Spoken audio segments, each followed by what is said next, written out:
Then we'll get to the rest of the room. Go ahead.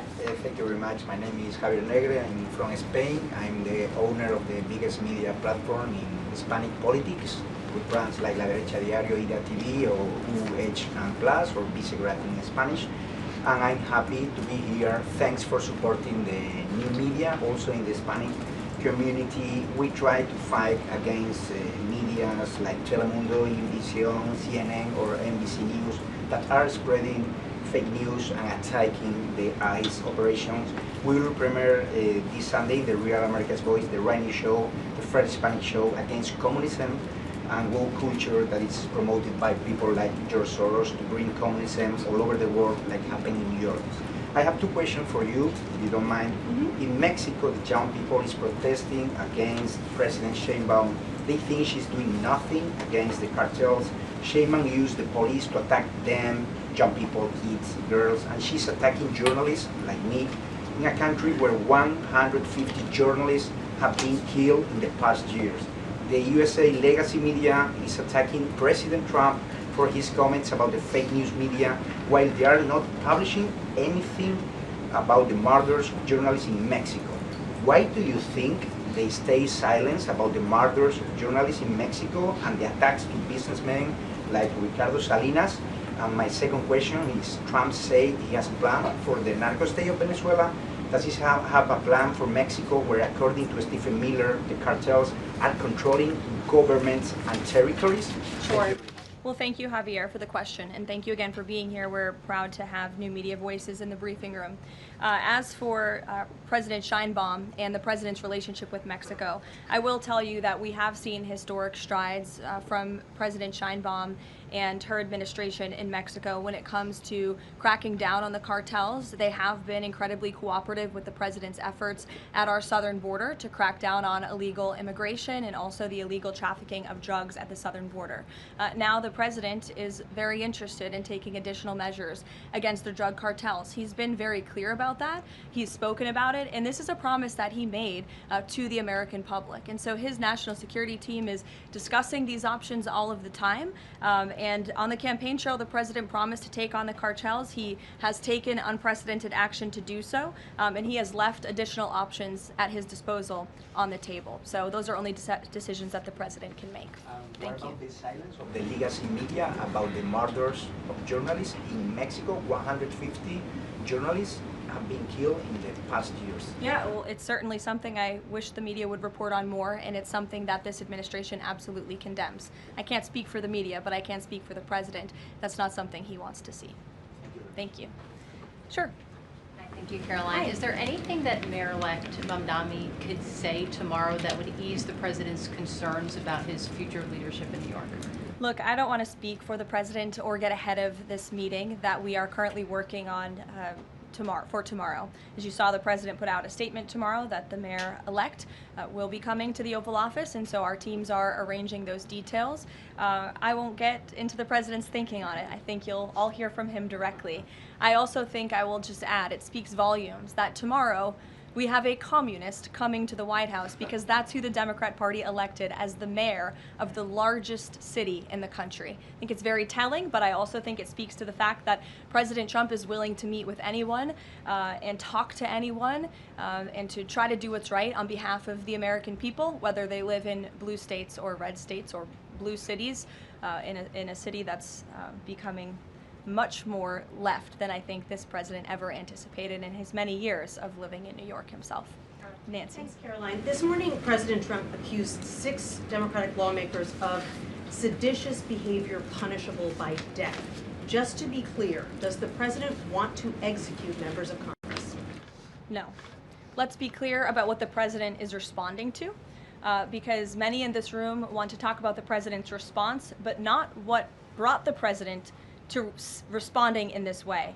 You have sitting members of the United States Congress who conspired together to orchestrate a video message to members of the United States military, to active duty service members, to members of the national security apparatus, encouraging them to defy the president's lawful orders. The sanctity of our military rests on the chain of command. And if that chain of command is broken, it can lead to people getting killed.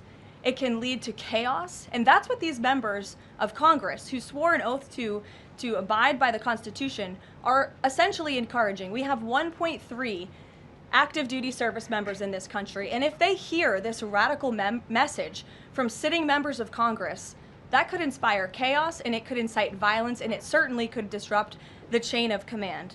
These 3 members of Congress, I will also add, knew exactly what they were doing. You look at Alyssa Slotkin. She's a former member of the CIA. Mark Kelly was a captain in the U.S. Navy. Maggie Goodlander was a naval officer, and notably, she is also the wife of Joe Biden's national security former advisor, Jake Sullivan.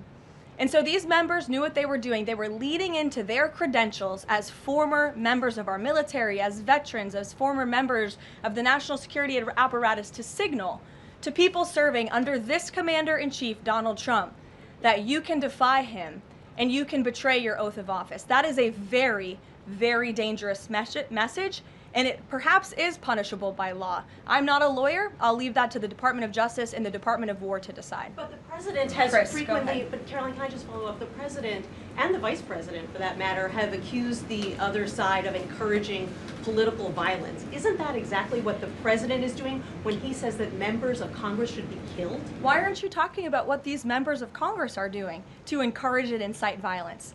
They are literally saying to 1.3 million active duty service members not to defy the chain of command, not to follow lawful orders. Actually, Every they said single you can refuse an illegal order, which but is they are uniform but they're military suggesting, Nancy, that the president has given illegal orders, which he has not. Every single order that is given to this United States military by this commander-in-chief and through this chain of command, through the Secretary of War, is lawful. And the courts have proven that. This administration has an unparalleled record at the Supreme Court because we are following the laws. We don't defy court orders. We do things by the books. And to suggest and encourage that active duty service members defy the chain of command is a very dangerous thing for sitting members of Congress to do. And they should be held accountable, and that's what the president wants to see. Phil. Thank you. Ambassador Mike Huckabee had a meeting with Jonathan Pollard, a former U.S. citizen who was convicted and spent 3 decades in jail for selling state secrets to Israel. Did the White House know that that meeting was going to happen? Does the administration condone it? The White House was not aware of that meeting, but the president stands by our ambassador, Mike Huckabee, and all that he's doing for the United States and Israel. You said that the president was going to do what was right for U.S. citizens, regardless of whether they lived in blue or red states. I'm curious if there's any chance in tomorrow's meeting with Mayor-elect Mamdani that he will be able to convince the president to abandon that promise to cut off federal funding to New York City. Look, Phil, we'll see how the meeting goes tomorrow, and I'll let the president speak for himself. Natalie. Thank you, Caroline. What did the president mean when he called reporter piggy? Look, the president is very frank and honest with everyone in this room. You've all seen it yourself. You've all experienced it yourselves, and I think it's one of the many reasons that the American people reelected this president, because of his frankness. And he calls out fake news when he sees it. He gets frustrated with reporters when you lie about him, when you spread fake news about him and his administration. But he also is the most transparent president in history, and he gives all of you in this room, as you all know, unprecedented access. You are in the Oval Office almost every day asking the president questions. And so I think the president being frank and open and honest to your faces rather than hiding behind your backs is frankly a lot more respectful than what you saw in the last administration, where you had a president who lied to your face and then didn't speak to you for weeks and hid upstairs and didn't take your questions. So I think everyone in this room should appreciate the frankness and the openness that you get from President Trump on a near daily basis. And Go ahead. Let's follow up. Yes. The Go Washington ahead. Post just Go reported that the Coast Guard has I'm stopped calling on considering- Bloomberg. Go ahead. Caroline, Thank you. thank you. 2 questions for you. The New York Times is reporting that the administration is now sending a U.S. official to the G20. They're sending Mark Dillard. Can you confirm if that is true, and then also explain the shift in? I'd be happy to explain, because there is not a shift. The United States is not participating in official talks at the G20 in South Africa. I saw the South African president running his mouth a little bit against the United States and the president of the United States earlier today, and that language is not appreciated by the president or his team. The ambassador or the representative of the embassy in South Africa is simply there to recognize that the United States will be the host of the G20. They are receiving that send-off at the end of the event. They are not there to participate in official talks, despite what the South African president is falsely claiming. On Ukraine, there have been reports that President Zelensky said, he's looking to look at the plan, that there's been reports about the Trump administration proposing a plan. Can you just give an update on where Russia-Ukraine stands, and does the president plan to speak with Zelensky anytime soon, or when can you expect that? So I'm happy to provide an update. I've seen quite a bit of reporting on the latest with Russia-Ukraine, so let me clarify and give you guys the truth on where it currently stands. President Trump has made it very clear since day one, and even on the campaign trail, that he wants to see this war come to an end. He has grown increasingly frustrated with both sides of this war, Russia and Ukraine alike, for their refusal to commit to a peace agreement. But nevertheless, the president and his national security team are steadfast in seeing this war come to an end, to end the killing and deliver on the president's promise. Special Envoy Witkoff, Marco Rubio, have been working on a plan quietly for about the last month. They've been engaging with both sides, Russia and Ukraine, equally to understand what these countries would commit to in order to see a lasting and durable peace. That's how you get to a peace negotiation, right? That's how it worked with Israel, with respect to Israel and Gaza and all of the Arab countries in the Middle East. That's how we accomplished that historic agreement, which the UN, by the way, voted to commit to and accept this week, which was a huge monumental moment. So they have been engaged with both sides, and these talks are continuing. As always, I'm not going to litigate the details of this plan as it's ongoing and it's in flux, but the president supports this plan. It's a good plan for both Russia and Ukraine, and we believe that it should be acceptable to both sides, and we're working very hard to get it done. And I'll also add, I know Secretary Driscoll did meet with President Zelensky today. We spoke with him. He was very optimistic following that meeting. And so, again, we are having good conversations with both sides with respect to ending this war. Caroline? Sure. Go ahead.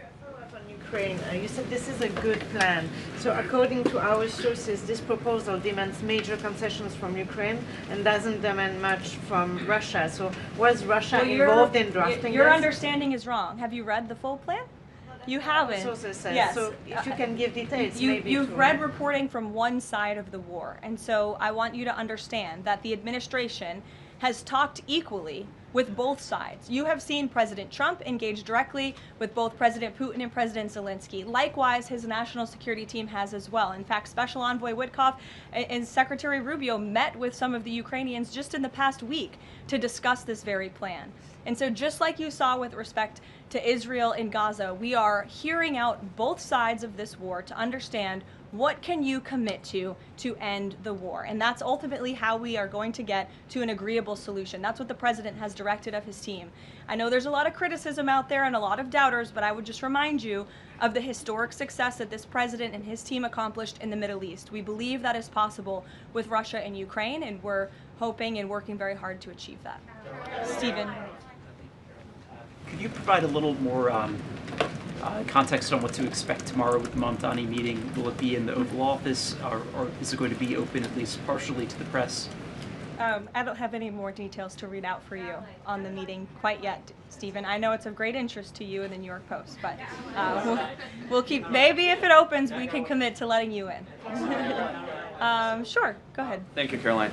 It came up yesterday during a confirmation hearing for the president's pick to lead the CFTC